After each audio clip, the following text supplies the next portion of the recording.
Question 63, ito yung power to decide disputed assessment. So, titingnan natin kung ano yung role dito ng commissioner when it comes to this case or to this situation. Basahin natin yung scenario. A corporate taxpayer files a formal protest against the final assessment notice fund. So, this administrative protest elevates the tax case to the Commissioner of Internal Revenue for review.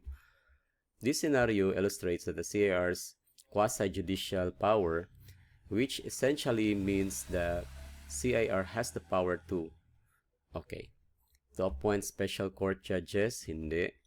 That is not the what is describing about our scenario that we have just read. Letter B, decide disputed assessment, refunds, and other matters arising under the National Internal Revenue Code. Yes. Yun. It pertains to the scenario that we have just read earlier.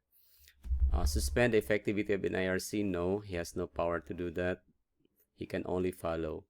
Letter D, issue new administrative rules and regulations with a force and effect. That is correct, but that is a correct statement, but it is not a response on what is required in the scenario that we have that is given. So therefore, letter B. Kasi ganito yon, ang CIR, nag-exercise din siya ng quasi-judicial power. So, bago darating yung kaso doon sa korte, he has the power to review, or the taxpayer has the option to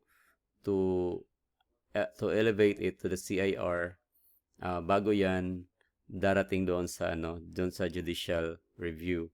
So, mangyari dito, this specific power, ito yung magbibigay doon ng chance sa CIR na i-rule niya yung merit, kung yung protest, kung that is favor to the taxpayer or not.